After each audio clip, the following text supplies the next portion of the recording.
and a way of playing music. If any of you have tried playing Bach piano variations or Shostakovich variations, you recognize that on the piano, you recognize that a different part of your hand gets tired each time. Que, por ejemplo, en el campo de la música, en un periodo de pocos siglos, ha habido cambios profundos desde Bach a Mozart, a Beethoven o a Shostakovich. Si empezamos con Bach y las variaciones y tratamos de tocar en el piano esas variaciones, nos damos cuenta que hay partes específicas de la mano que nos duelen.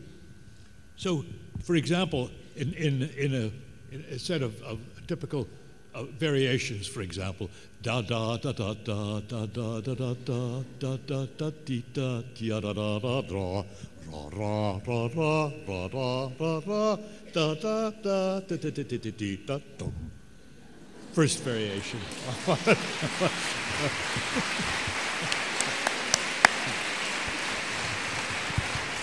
Eso es intraducible.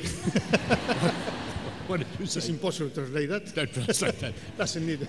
But what's so interesting is that it goes through the variations, and when you come to the last variation, it is marked da capo. Go back to the beginning. And you play it all over again, and when you play it, you say, oh my God, I didn't understand it the first time. The variations are what give you an understanding of the particulars. Understanding variations, yes. Y cuando lo estás tocando y llegas al final, tienes el decapo que quiere decir vuelve otra vez al principio. Entonces, solo cuando llevas a cabo esa repetición en la variación, entiendes lo que la partitura era desde el principio. So, I wish, but so there was, if I would try to talk to my piano teacher about these kinds of things, she would say, all right, please practice. And they were insufficiently interested. They had become professional musicians who had stopped thinking about the fact that music was one of the things that was produced by the human mind nowhere else in the animal kingdom. Not even birds who sing can produce music. Que si le hiciera estos comentarios a su profesora de piano, le dijera, bueno, sí, muy bien, pero sigue tocando. Porque no toman conciencia de lo que suponen, por ejemplo, esas variaciones. Somos capaces de producir algo que en ninguna otra especie, ni siquiera los pájaros, pueden hacer, pero a veces lo que no tenemos es la perspectiva para pensar en lo que estamos haciendo. So, I want somehow, when we start teaching children songs, I want to teach them not only songs, but I want to teach them variations on songs, different versions of songs, in the same way that when I was 14, 15 years old, I started listening, and I regarded at one point the greatest inventor in the world at one particular point was when I began to understand Beethoven. His name was Ludwig von Beethoven. How did he manage to get beyond Haydn and Mozart to that extent? What is it? I still don't know, but it's thinking about it that matters.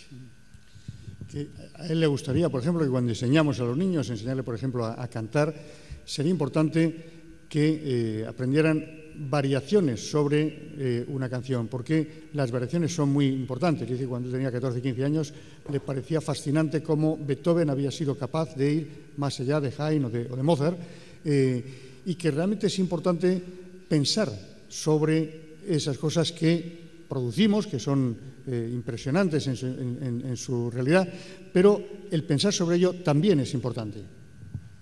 And so it is also in the development of psychology. It's so interesting. in psychology. We have these contrasting views. I take as a good example, forgive me if I give you a little history of psychology, Wilhelm Wundt, one of the great founders of psychology. So, mention that so far. Y dice que también en la psicología se producen esos contrastes, que le perdonemos por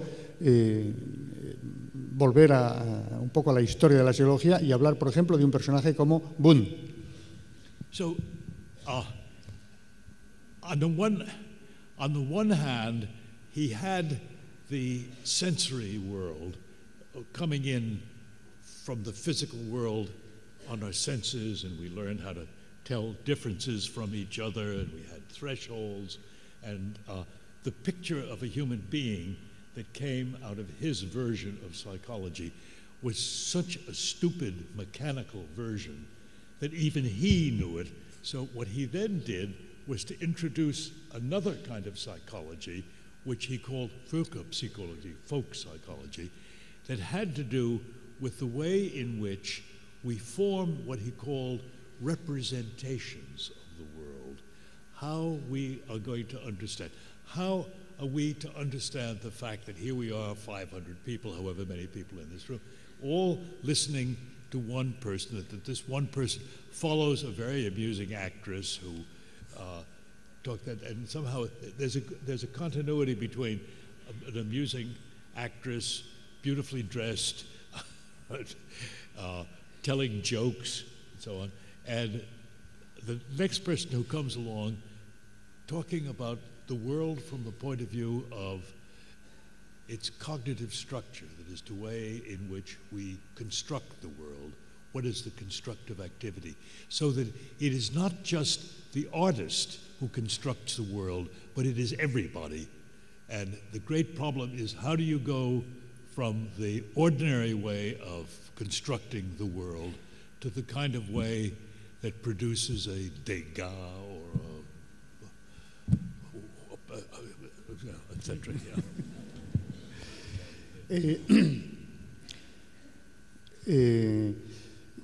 Uno de los temas que está tratando de expresar es cómo podemos desarrollar esta forma de esta doble perspectiva, y partiendo de Wundt, dice Wundt estableció como dos tipos de psicología. Una era la psicología experimental, la que habla de del aparato sensorial, de los umbrales, etc.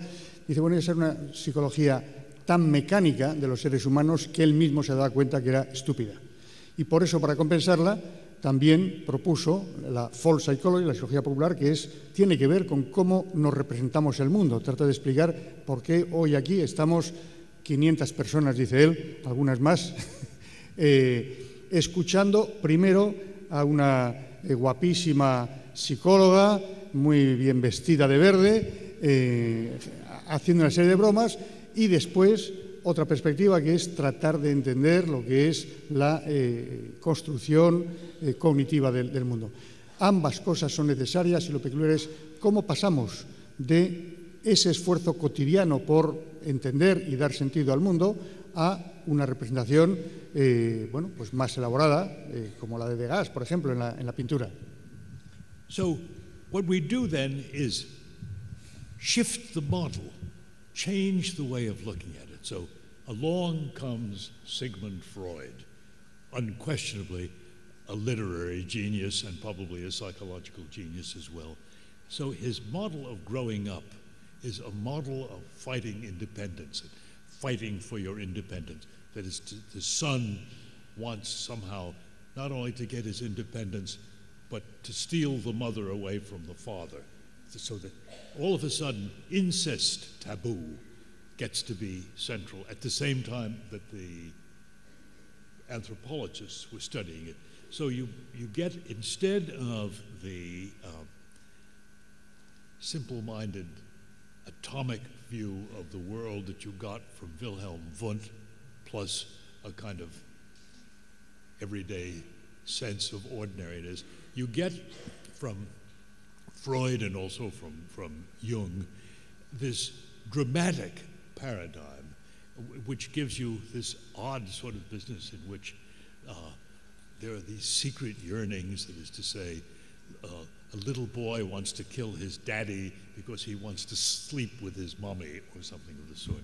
So you say, that's an interesting story, but what in the world is the evidence for that? So he then has to develop a technique for understanding the language of patience that confirm his thing. But although Freud isn't by any means, I mean, he's had a strong impact, the original Freudian dynamic is pretty much gone, I think. Yet it helped. Yeah, sorry. Y dice que tras el esfuerzo de Boone viene, por ejemplo, un gigante de la psicología como Freud, que lo que hace es cambiar completamente la perspectiva, y es una perspectiva, por una parte, es una maravillosa narración, y dice que es un excelente literato, y quizá también un gran psicólogo, porque esa historia es una historia que trata sobre la autonomía, la independencia del ser humano y cómo en esa autonomía tiene que enfrentarse a el papel del padre porque quiere robar la madre, que eso da lugar a una serie de historias que sin duda cambiaron la psicología, que quizá hoy tienen menos influencia de la que tuvieron en su momento, pero que es un cambio de perspectiva fundamental frente a la simplicidad del modelo mecánico de Boone, aunque fuera acompañado por la otra perspectiva de la vida cotidiana, de lo que es habitual, lo que es cotidiano. Or if I can take another example, one that I live with nowadays very closely, is the transformation in what has happened to the legal systems throughout the Western world. There is in the law, for example, particularly in dealing with crimes of violence, there has to be taken into account what are called aggravating and attenuating circumstances. That is to say, the aggravating circumstances that indicate that the individual was doing something evil and outlawed by the society. Like, for example, if you shoot somebody and then steal their money, that's an the fact that you stole their money as well as shot them is an aggravating circumstances. And attenuating circumstances would be you shoot somebody because when you came home, you found out that they were trying to rape your wife or something like that. So that's an attenuating. So now, throughout the Western world, the law begins to take into account not only the statute that is written down, but also the circumstances around it, like that. And so now, at New York University School of Law, which is one of the great law schools in the world, they feel the need to have a psychologist there as a professor to deal with problems like aggravating and attenuating circumstances, which is going to change the law. The law, in turn, is going to change a little bit of what psychologists do. And that's what I want to see more of. And that's why I'm delighted, for example, to see such a variety of people at a Congress like this. Que otro campo, otro ámbito en el cual se producen esta combinación de perspectivas es, por ejemplo, el ámbito de la justicia, en el ámbito jurídico. Entonces podemos hablar de que hay circunstancias que son atenuantes o circunstancias que son agravantes. Cuando alguien, después de asesinar, le roba el dinero, lo que está es agravando la interpretación de ese acto. Y al revés, si cuando matas a alguien es porque intentaba violar a tu mujer, pues evidentemente eso es un atenuante. Entonces, en el ámbito jurídico, y especialmente en la Facultad de Derecho de la Universidad de Nueva York, donde él está trabajando, han considerado que es interesante tener a un psicólogo, en este caso él, analizando justamente las circunstancias. No es un problema solo de cómo describimos las leyes, sino cómo las interpretamos, cuáles son las circunstancias que rodean esos hechos. So it's also interesting, it operates in the law, and now it begins to operate in parts of our daily life that people would never have predicted half a century ago. Look, in the United States at the present time, we now have 3 women justices of the Supreme Court. 10 years ago, we never had one before, for all of the centuries. So the role of women is also being defined, just as, for example, in education, the nature of childhood is being redefined. We are looking at la condition humaine, the human condition, in a different way. That the difference between man and woman, the difference between child and grown-up, and so on. We're looking at that fresh, anew. And then, of course, these things come into the law because, well, for example, I was shocked. I mean, I came fairly late in life to the law, and I was shocked to discover that children who had committed capital crimes, shooting somebody, as early as the age of 16, were being sent to prison in what's called LWOP, which is life without parole. Yeah. At that particular point, so I say, doesn't the law know about the fact that children don't control their impulses, that there's a possibility? So the system, as I was saying yesterday, the system sends these young people to prison, and even sending them to prison. When you send somebody to prison, it's training to become a criminal. They commit more crimes after they've been in jail than before they went into jail. So how do we think through that? I'm talking too much.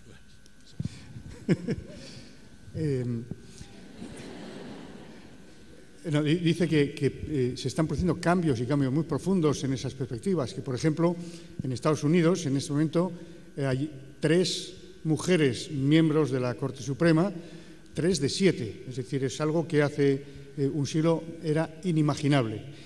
Y lo mismo está pasando en otros muchos ámbitos. Estamos cambiando, estamos modificando nuestra propia concepción de lo que es la crianza, el cuidado de los niños, porque está cambiando la sociedad y esos cambios evidentemente afectan también al ámbito jurídico. Que él llegó muy tarde al ámbito jurídico, a la Facultad de Derecho, y les sorprendió mucho descubrir que efectivamente se podía condenar a cadena perpetua a un menor, un adolescente, por haber matado a alguien. Pero claro, condenarle a cadena perpetua es no entender lo complejo que es el desarrollo humano y la dificultad que tienen los menores para controlar en ciertas circunstancias sus impulsos. I haven't finished it because what you said about I haven't finished it. Yeah. So the last thing I want to say. Wait a second. I'm sorry. Y dice que se lleva a cabo esa decisión cuando se sabe, desde hace ya mucho tiempo, que enviar a un adolescente, a un niño a la cárcel supone incrementar enormemente la posibilidad de que vuelva a delinquir. So I want to say, going back to the subject of education, I think of education as essentially improving the powers of mind, of giving the child more powerful ways of thinking about the world. It's an idea that goes back a long way. I mean, Vygotsky had much the same kind of idea, although this is to give greater power to mind by giving the growing child the best cultural tools that he can use in terms of understanding the world, but not just one set, alternatives to keep him open. That, it seems to me, the alternativeness is at the heart of what we mean by democracy, to see alternative ways of understanding it, that alternative ways do not necessarily contradict each other, they sometimes enrich each other. Que su forma de entender lo que es la educación tiene que ver con proporcionar a los seres humanos, a los niños, una capacidad mayor para entender el mundo, para entenderse a ellos mismos, y proporcionarle todas las herramientas que una cultura tiene. Entonces, no se trata solo de tener más capacidad para entender un ámbito, una perspectiva de esa realidad, sino para entender también las perspectivas alternativas, que no tienen por qué ser necesariamente contradictorias, que en muchas ocasiones lo que hacen es que enriquecen más una perspectiva, enriquece la otra, y que en el fondo eso es lo que piensa que es la democracia, esa capacidad para ver posibles alternativas. So, for example, one of the most important things that has happened in the United States, in a country which was very marked, we had initially had slavery and a lot of race prejudice. One of the most important things we happened is that now we have the fact of an African-American president of the United States who is a lot smarter than most of us. Que, por ejemplo, una de las cosas que caracteriza hoy a Estados Unidos es que, siendo un país que ha tenido esclavitud, que ha tenido un componente racista enorme, en este momento tiene un presidente negro y además mucho más inteligente que muchos de sus conciudadanos. And that kind of thing produces the change, the new perspective. So I want to congratulate you here at this Congress for considering all these multiple perspectives on the nature of the human condition. And may you continue. And I am going to go back to the United States and tell them that one of the things that I admired most was the fact that there was an opportunity yesterday afternoon for the students to get together and to discuss what they found troubling about the ideas or what they found interesting, that kind of discussion that we had at the end of the afternoon yesterday. And that the American Psychological Association should do a little bit more of that, of bringing people in to compare perspectives. And that's it. Que una de las cosas que más